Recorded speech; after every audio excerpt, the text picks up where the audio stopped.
Welcome to Net Impact, the podcast that demystifies and explores the influence of cybersecurity and cybercrime across the world and into our lives. Brought to you by ThriveDX, the global leader in cybersecurity training. Here's your host and guide to the digital world, Fred Menachem. Hey everyone, welcome back to Net Impact. I'm your host, Fred Menachem, and I am really excited about today. We've got an exciting guest. His name is Phil Zimmermann, an amazing guy. Having Phil on the show is a really big deal. He's an OG cryptographer, computer scientist who created something called Pretty Good Privacy, or PGP. And he did it in 1991, and it still remains one of the most widely used encryption programs in the world today. So for those of you folks that are new to cybersecurity, cryptography and encryption are like the core elements of cybersecurity. PGP was the first widely available way to secure communication across the web. So this was huge for activists, for journalists, and, anyone feeling, in the early days of the internet that they wanted some privacy. Phil's story is absolutely wild, and I'm just so excited for you guys to hear more about it. So, Phil, it is so great to see you. Thanks for joining us. How you doing? Pretty good, Fred. Thanks for having me on your podcast. I'm really excited, Phil. I want to start with getting to know you a bit personally. People may not understand. You can't describe yourself like in one word. When I say describe yourself, what you do. I said cryptographer, scientist, but how would you describe yourself? Well, I think the bulk of my career has been in cryptography and data security. Earlier in my career, the market demand for cryptography was quite low. It was difficult to persuade clients to pay me to work on cryptographic, projects because they just didn't think that there was a threat that was worthwhile. And what years? You're talking the 90s, right? Early 90s, late 80s? Yeah, in the 90s, it was pretty tough just to persuade people that they needed to worry about people breaking into their computers and stealing things. And they didn't really take it seriously. So it was difficult to find work, in the early 90s and also in the 80s. But as the internet became increasingly hostile and more data breaches happened, then, there was more market demand for strong cryptography. So then I was able to comfortably slip into a full-time career path of data security, cybersecurity, in cryptography. So I want to backtrack just a little bit for a minute, because I think people would be really interested in this. How did you get interested in cryptography? Because back then, as you said, nobody knew what it was. Well, I was interested when I was a kid. When I was like 10 years old, I read a children's book on cryptography. It's called Codes and Secret Writing. And it had, the simple children's version of cryptography, substitution ciphers, transposition ciphers, making invisible ink out of lemon juice. I learned Morse code. I learned the semaphore code, waving those flags around, Braille, And so that was fun, but it wasn't real cryptography. It was, it was for kids. But most kids probably weren't reading those kind of books, which made you pretty unique. Well, kids often try to find secret ways to communicate. I mean, my daughter developed a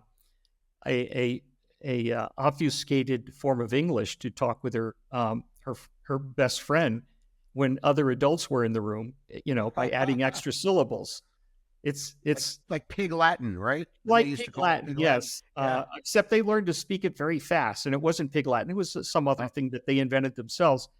And they, if I'd made a recording of it and played it back slowly, I probably would have been able to cryptanalyze it. But I let them have their privacy. So, it's funny because my grandparents just spoke Yiddish, so they screamed and yelled in Yiddish. I didn't know what they were saying.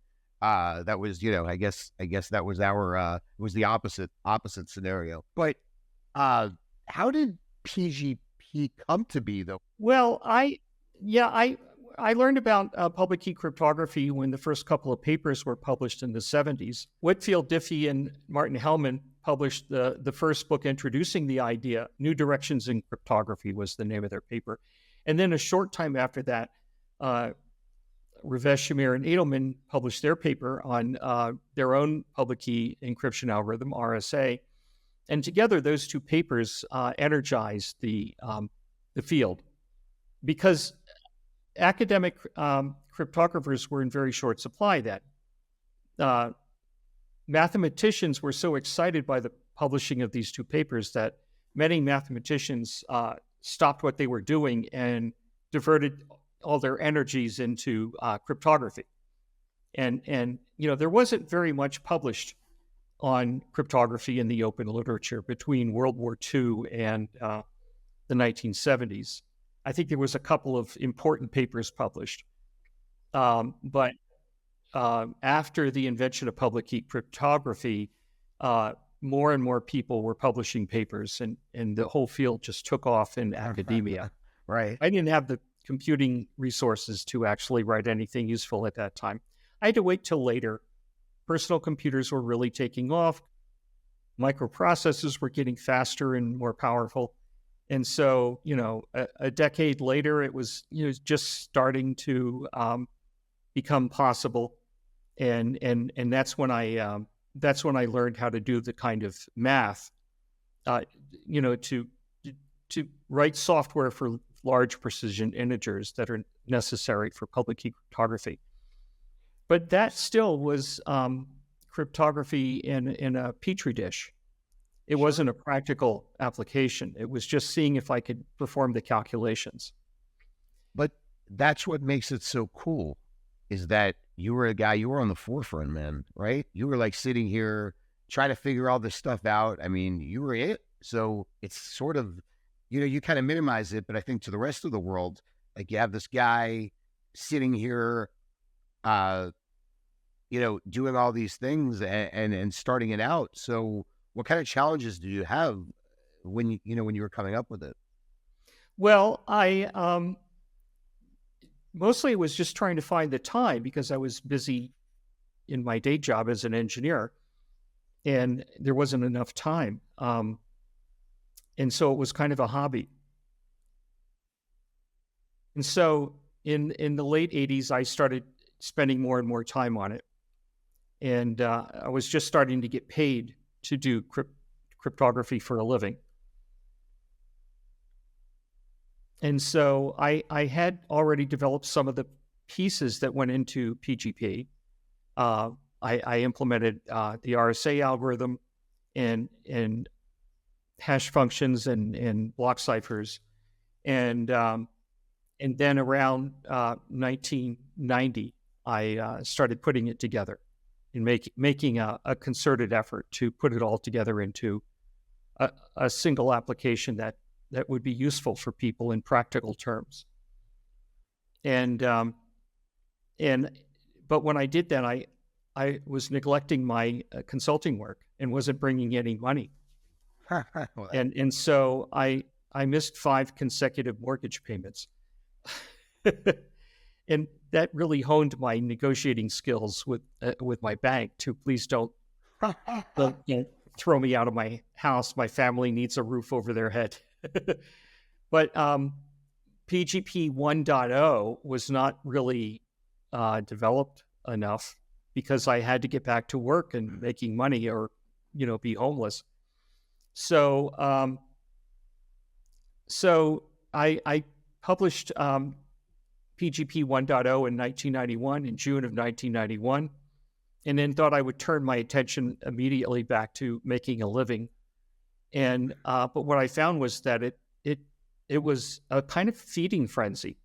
See, before PGP, there was no way that the average person could communicate securely over great distances. Every method of communication was subject to interception. Postal mail, telegrams, FedEx, just everything you could think of that you could use for communication could be intercepted. And so this caused a feeding frenzy when PGP 1.0 came out. The cryptography in it wasn't that great. The public key part of it was okay, but the block cipher was kind of amateurish.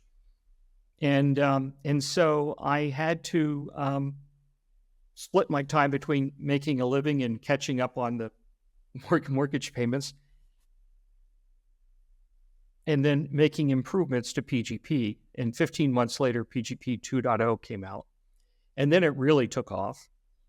I had volunteers from around the world helping port it to other platforms and to port it to other foreign languages. There was a desert of these kinds of tools before PGP came along. And so this really was transformational at the time. So you create PGP, but the U.S. government, viewed cryptographic software as a munition. So it made it subject to the term, to arms trafficking export. And there's a reason why they had that attitude. It's because... Why is that? Well, because going back to World War II, perhaps many of your audience have heard of Bletchley Park.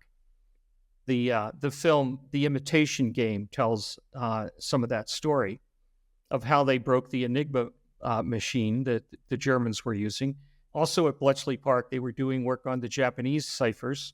And so the war in the Pacific was shortened considerably by the Battle of Midway, and the U.S. Navy was able to sink multiple Japanese aircraft carriers because they were able to break the codes that the Japanese were using.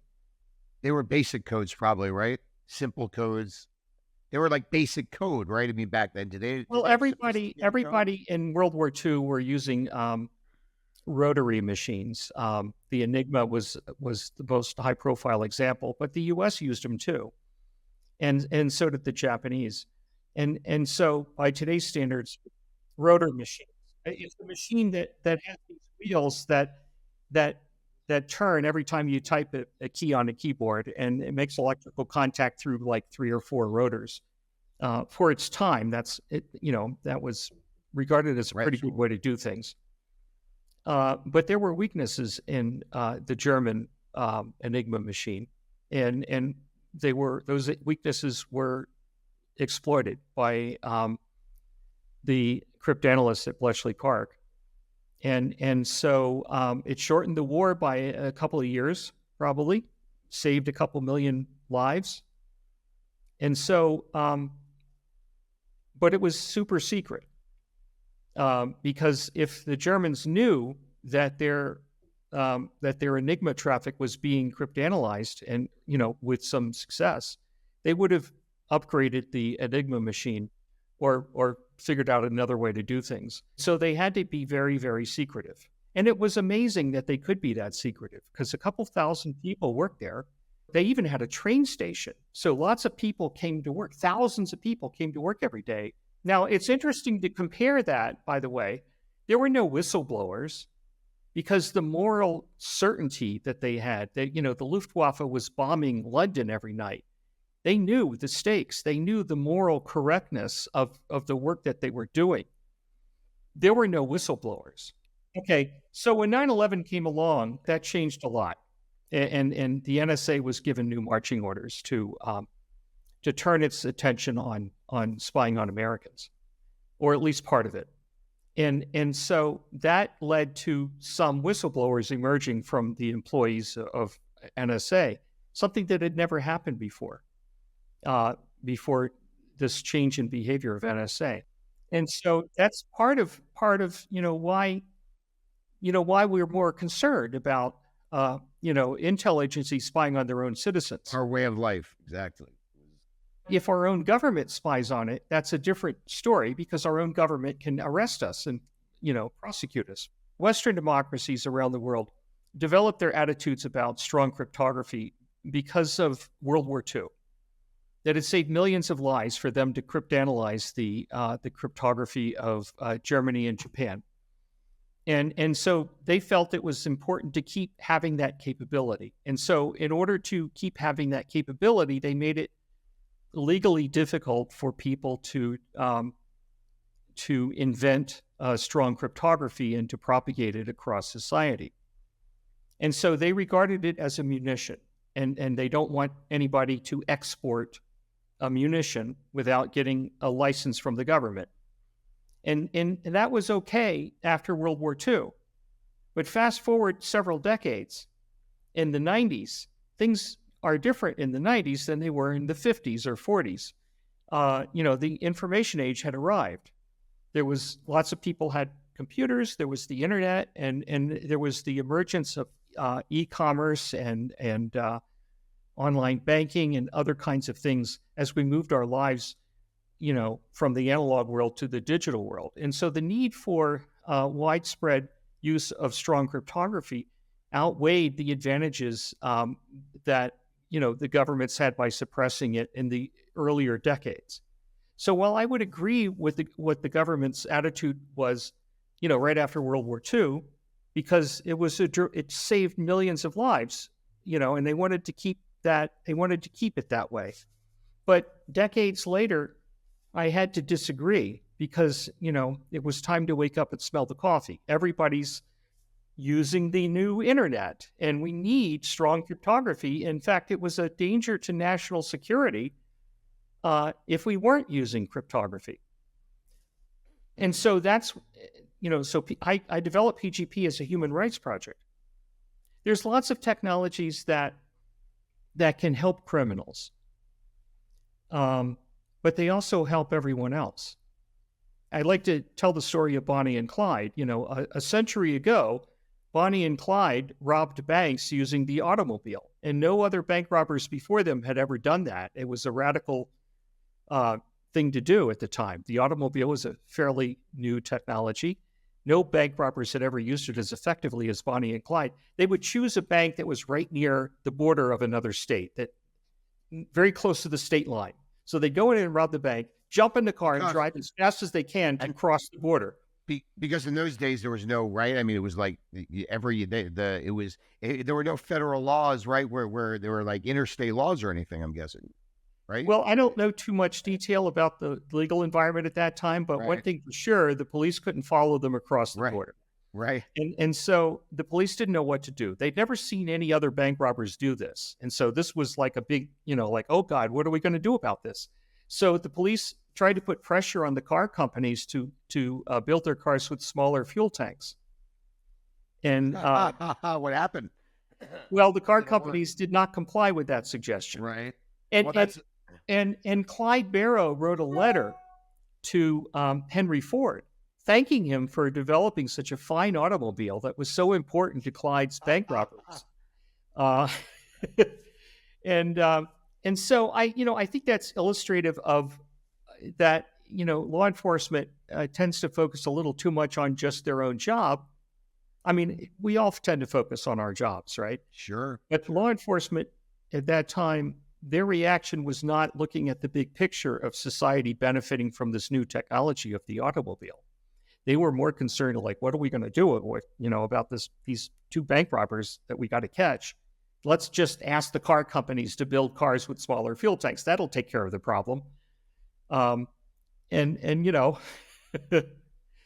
of course, cars have other negative effects. They have mixed effects. They have positive effects and negative effects. Through the 20th century, cars contributed to air pollution, urban sprawl, traffic deaths, traffic jams, health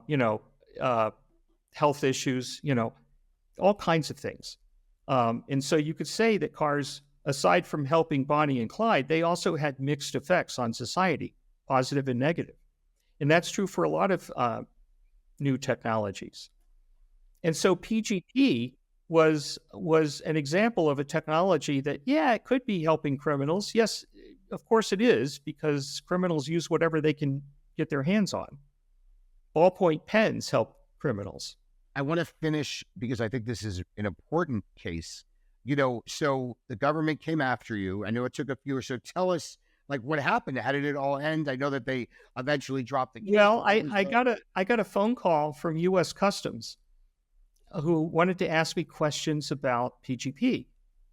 And so I thought that, maybe they had run into PGP in their investigations. Maybe they found somebody was using PGP and they were just trying to understand how it works so they could figure out, how to proceed with their investigation. And so I answered their questions. I wanted to be as helpful as possible. But then they said that they wanted to come and visit me. Well, they were calling me from San Jose, California, and I was living in Boulder, Colorado, which means that they would have to get on an airplane to visit me. So this was not like a girl who called you or a woman said, "Hey, I'm going to come over for a date." You knew something was going on there. Yeah. And so I thought, okay, if they're going to fly all the way here with two agents, Right. special agents, Right. I figured that maybe they were looking for more than a tutorial. And so I contacted a criminal defense lawyer. I knew that there were laws prohibiting the export of strong cryptography, and that there was, I didn't think it was terribly likely I was going to be prosecuted, but getting a call like this raised my fears. So I called a criminal defense lawyer.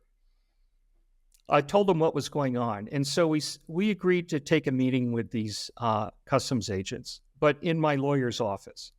Sure. And so they came in and they, asked a lot of questions, and it became clear that they were preparing a criminal investigation, and so I needed to be, worried about this. And so there was a quiet period after that for a few months, and then we found that they were issuing subpoenas for documents and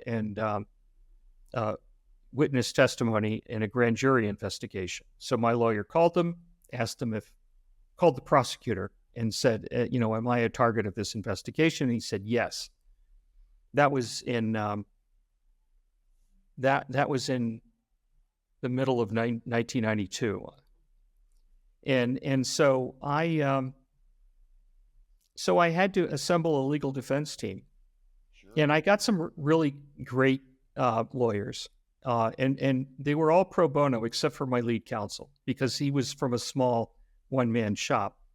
The other ones were from large law firms, and large law firms generally will pay salaries to their lawyers for pro bono representation if it's a case that attracts their attention. And so this went on for 3 years. So what was after that? You said 3 years, right? These guys are in your house. You get all these criminal defense attorneys there.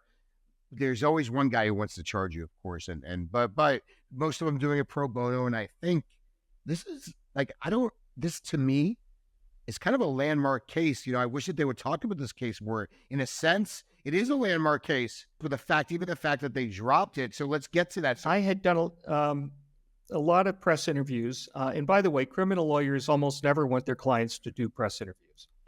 I know well. Yeah, I mean, not personally, but I know. But I kind of felt like it would be beneficial to have a public policy discussion, with journalists covering this as a public policy debate.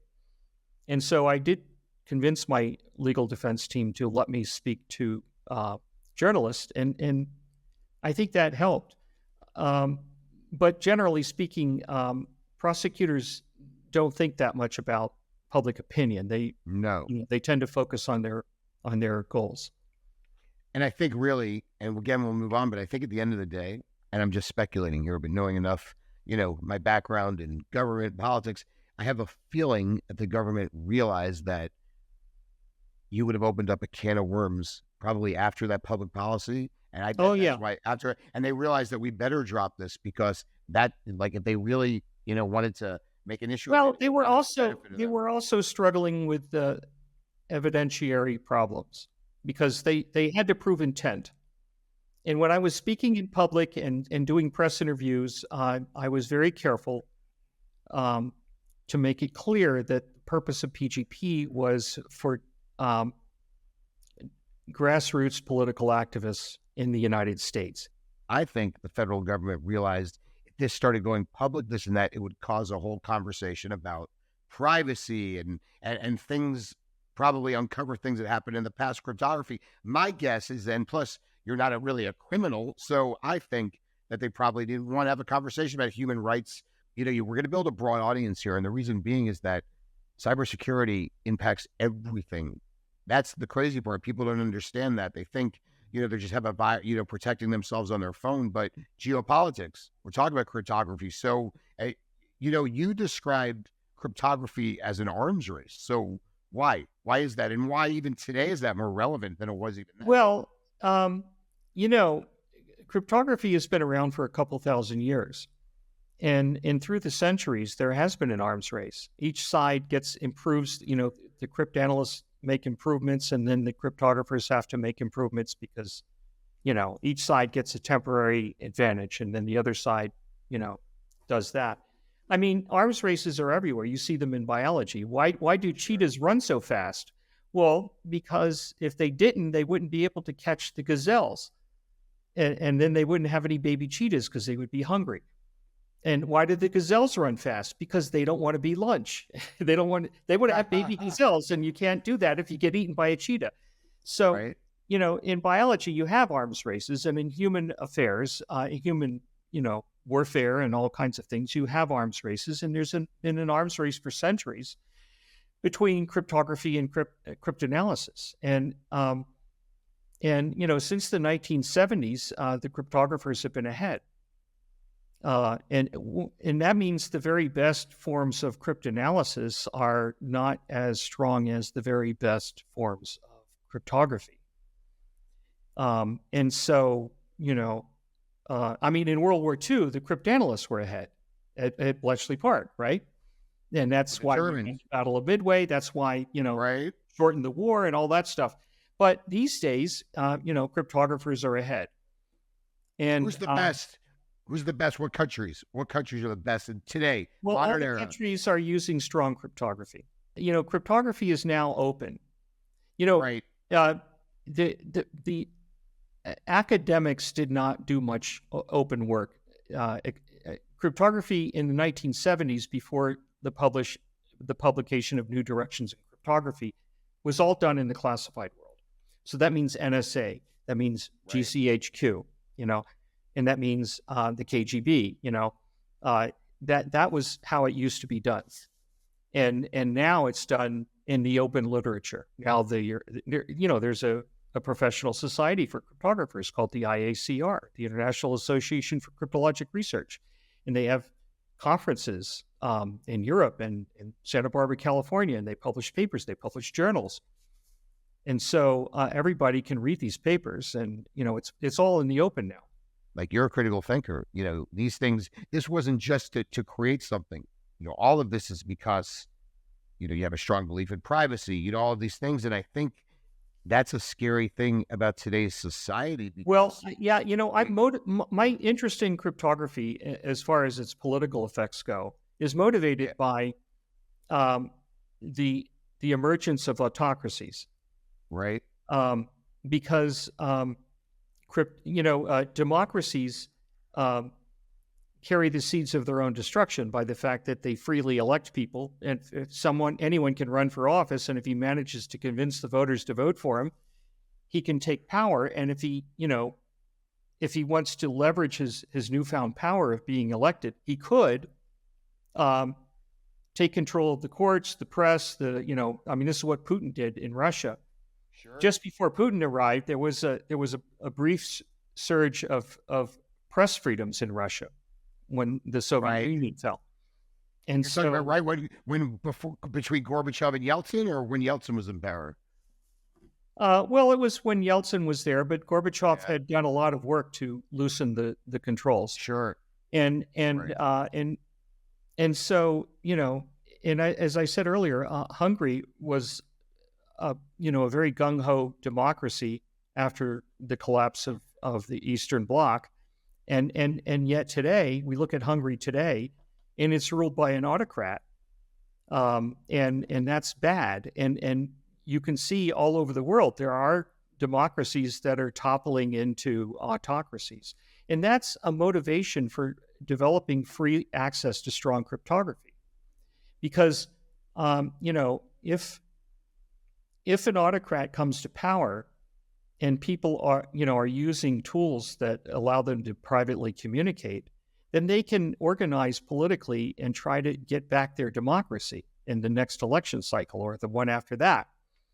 And if they cannot use cryptography because it was made illegal while the country was a democratic country, Then the autocrat comes in and he doesn't need to worry so much about political opposition because he can wiretap anybody. And so cryptography plays a role in the preservation of democracy. I want to give an example of something. Back when I was in college, I had a friend who had a small airplane, and he took me up in his airplane and allowed me to fly it. And so I discovered flying this little, single engine airplane that I could release my hands from the controls, and the plane would fly straight, for quite a long time. And I was kind of impressed that airplanes do that, that they can be stable in flight. And Right.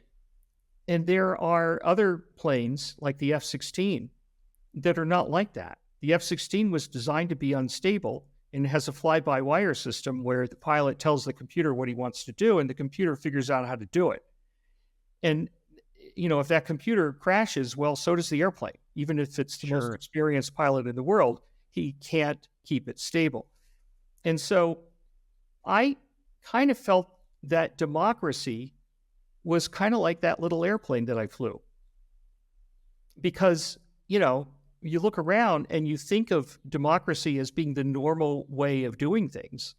You take it for granted. You look around and everybody, lives their lives in a democratic environment, and you think, well, this is just how things always are, right? Sure. But no, I was wrong. In real life, democracies are like the F-16. It requires a lot of effort to keep it flying straight. And if you're not careful, it could crash and you have an autocracy. Which leads me into, but it's a great segue. So TikTok kind of leads into a little bit about that, right? How a place like TikTok could break down, democracy. So we've had a guest on a recent show that will be rolling out our first show who, we started to talk about TikTok, former CIA. And, we've been talking about how it's a major, not only cybersecurity liability, but the ability, collecting information, propaganda, and that certainly, China, an adversary of the United States, can use it, of course, to attract sensitive data from Americans, promote warfare and propaganda. So my question is, one, I think it's a great topic to talk about, but it all feeds in. So number one, how do you deal with that? And then also, first of all, let's start here. Is TikTok, I believe that it is. Do you believe it's a major threat to Americans? And even if we you have enough. China is not Silicon Valley. Right.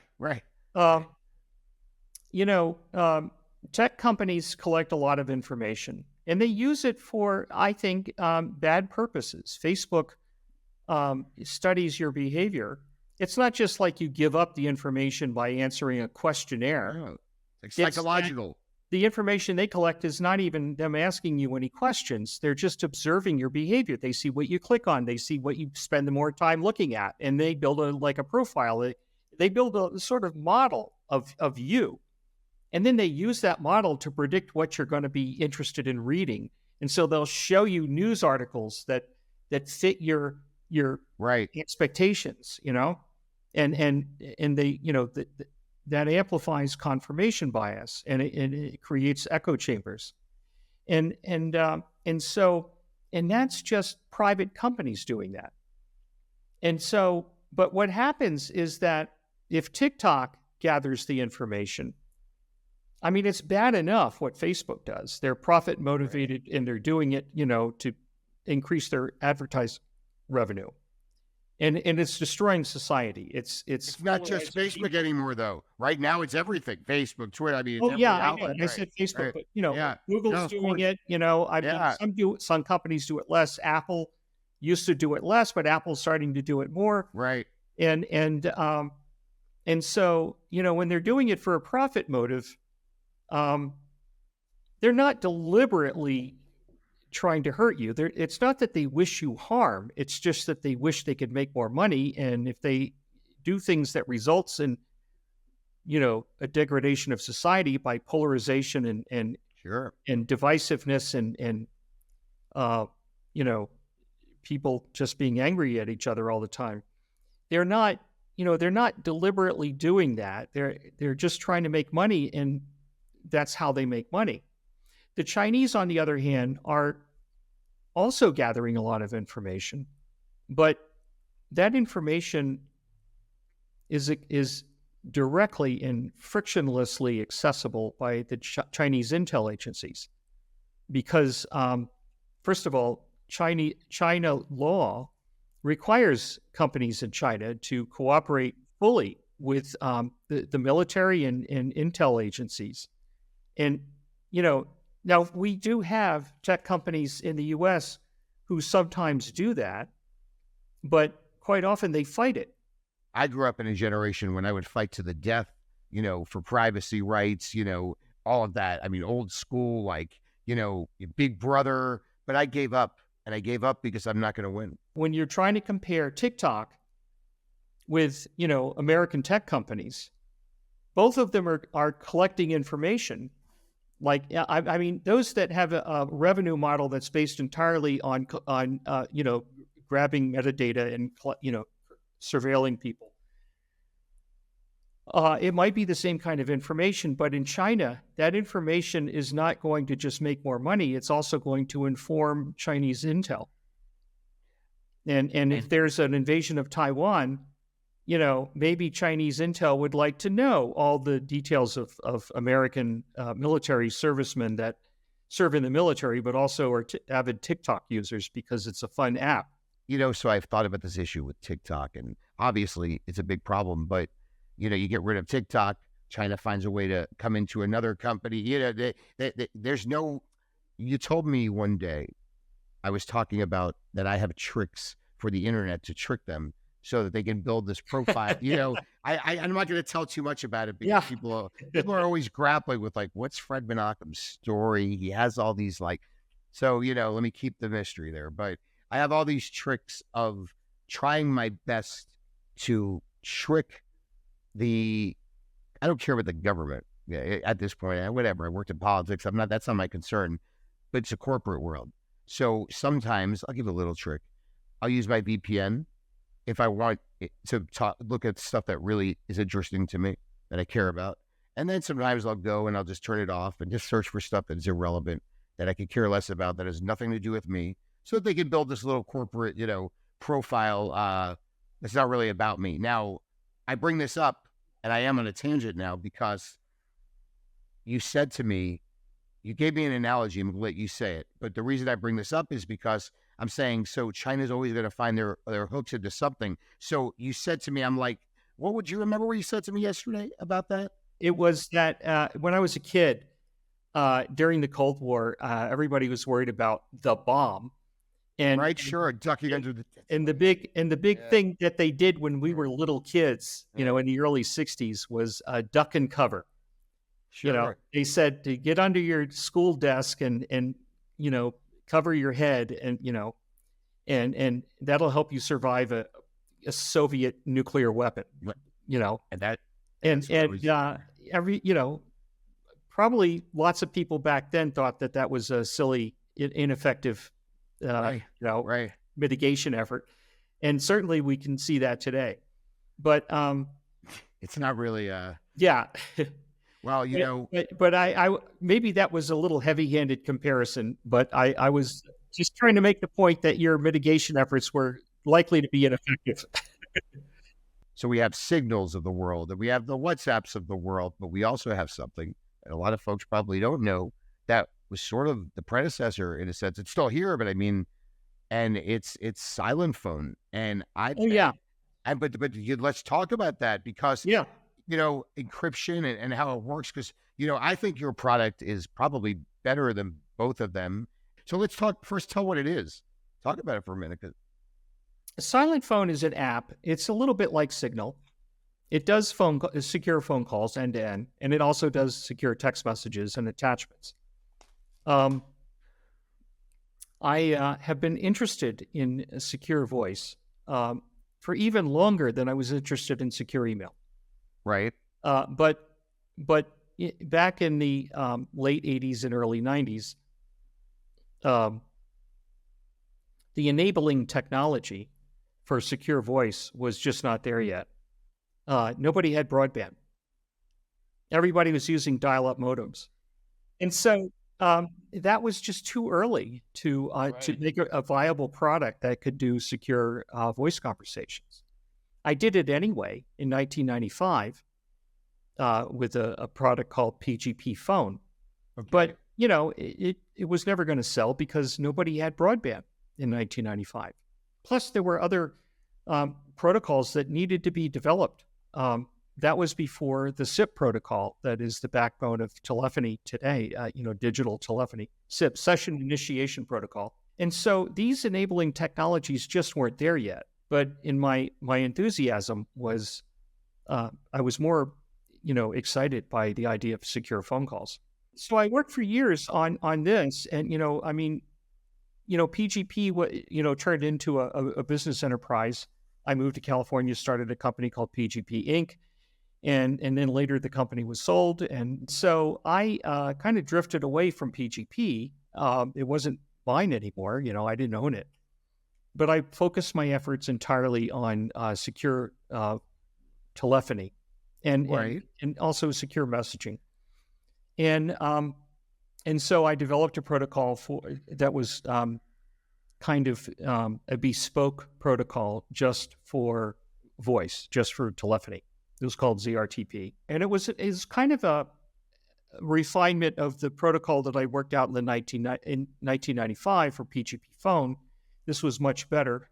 And plus it was taking advantage of the broadband and SIP and RTP and SRTP and all the advances in the VoIP industry.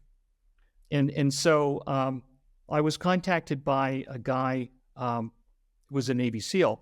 So he said that he would like to have he said that he was becoming impatient with the fact that when American servicemen were deployed in theater, that they were not allowed to talk to their families using Skype because Skype is not secure. And so, in fact, the Pentagon was quick to point out that of what they should not use. They shouldn't use Skype. They shouldn't use this or that. Right. But they were kind of not very good at making suggestions that were, here's what you can use. Sure. You were just telling them what not to do, but they weren't telling them what they could do. And so he was a former Navy SEAL. Right. But he wanted to develop a product that would be the solution to this. He wanted to allow American soldiers to talk to their families from in theater. And I said, sure, I can help you with that. I'd already done by that time, 2 or 3 or maybe even 4 VoIP clients, secure VoIP clients. And so we formed a company called Silent Circle. And that guy was Mike Janke. And so we started this company and we built a product called Silent Phone. And he was able to get funding from angel investors, and we had plenty of money for doing development work, and we grew the company faster than I would have liked to grow the company, because I was aware that if you spend too much money too fast, you're going to run out of money. So the app, it evolved over time and got better and better. For the telephony part, it used my protocol, ZRTP, which is internet standard. It's RFC's 6189. And for the text messaging, my initial effort to make a good text messaging protocol just wasn't very good. And so I decided to use the Signal protocol, which at that time was called Axolotl. And that was a really good protocol for text message encryption. And so I used that. And in fact, the predecessor to Signal was a product called Redphone. And Redphone used my protocol, ZRTP, for the telephony, and their own protocol that later became the Signal protocol. So Silent Phone and in that product, in the early versions of Signal, we're actually using the same 2 protocols. I was using his protocol for the text messaging, and he was using my protocol for the telephony. And then later on, he decided he only wanted to have one protocol. So he took out ZRTP and just did Signal for transporting the session key for telephony. And that's what Signal does today. We're getting to time. I did want to talk. Let's try to do just a couple of minutes, because then I want to end it on some cybersecurity notes. And I know it's going to be tough, but let's try on the 5G, on the towers, and all of that stuff, because I think it is important that something people don't think about is that all over the world we have towers. So obviously to use our cell phones, 4G, 5G, and in Europe, if we're making calls, it's hitting, etc. So Chinese pretty much control the market on the hardware. China builds. So what's the danger? Right? China builds very high quality 5G equipment, and they sell it for cheap. And but a lot of European companies, a lot of European phone carriers. I used to work for KPN when I was living in the Netherlands. I was a professor of cybersecurity at the University of Delft, but I was also working part-time at KPN. And so KPN was installing Chinese infrastructure for their 5G. And the British were doing it too. In fact, most of the European countries were doing it. Why? Because, the Chinese sold it at a really good price, and it was just better products than similar products from European companies. And so even though European companies, I would advise them to buy those things from European companies because they're allies. Right, of course, right. That would make. But they were, trying to save money, and they were impressed with the product quality, and so what this does is it gives China signals intelligence capabilities similar to NSA, and so China is a potential adversary, and for NATO allies to be building their entire national infrastructure on Chinese networking technology. That's a very dangerous thing to do. And they really should have been buying from European vendors. Now, the U.S. wasn't falling into that trap. The U.S. was building out their 5G infrastructure with non-Chinese equipment. If you're trying to operate all of your communication in your country through a network that is designed and built by China, then how are you going to be able to conduct, national security? How are you going to maintain national security against a potential adversary if the potential adversary owns your equipment? I visited Ukraine back before the Russians took Crimea. It was several years before that. It was right after their Orange Revolution. And I talked to a Ukrainian military guy. I said, what's going to happen if the Russians ever attack you? And he said, well, we wouldn't stand a chance because our combat radios were manufactured in Russia. Wow. Okay. How do you fight an enemy on the battlefield with radios that were designed and built by your enemy? Well, of course. Of course, they don't use those radios anymore.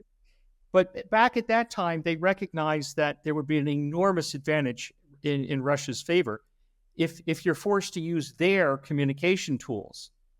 Well, the same thing is, there's something analogous here. If all the European countries, and it's not just Europe, it's all over the world, but if they're all using equipment made in China, then what happens if, things heat up and there's a need to, protect yourself from a national security perspective? How do you protect your national security against an adversary that designed and built and installed the digital infrastructure that your whole nation is built on? Oh my God, what a horrible idea. And so, a lot of the European countries are trying to walk that back, to try to phase that out. It's actually pretty expensive and difficult to do, but they're working on it. But in the meantime, if you're forced to use a communications network that's under the control of your adversary, then you better be using end-to-end encryption. You need to have that if you're operating in an environment that is controlled by an adversary. So the Western democracies, the Western governments in Europe have got to have end-to-end encryption, for their intel agencies, for their military, for their embassies, for their, diplomatic communications, for their tech industry, their whole economy, civil society. All of it has got to use end-to-end encryption, because the wires that it travels on, or the cell coverage, is under the control of a potential adversary. So I want to kind of end it with a couple questions. So how consequential, is cyber, and what's it going to evolve to? What do you think, and why? Kind of, where's it going to go? Well, you remember I was talking about an arms race. Now, yeah, when you look at cybersecurity, there's a lot of parts of cybersecurity, and one part of that is cryptography. In that one part, cryptographers are ahead of cryptanalysts. They've been ahead of them for decades. But if you step back and look at the broader picture of all the rest of cybersecurity, the advantage lies with the attackers, not the defenders. So, cryptographers can relax and be fat, dumb, and happy because they know they've got really strong cryptography. And so they feel so smug and secure, that no cryptanalysis is going to penetrate their unbeatable cryptography. So do we have a chance, or is it done?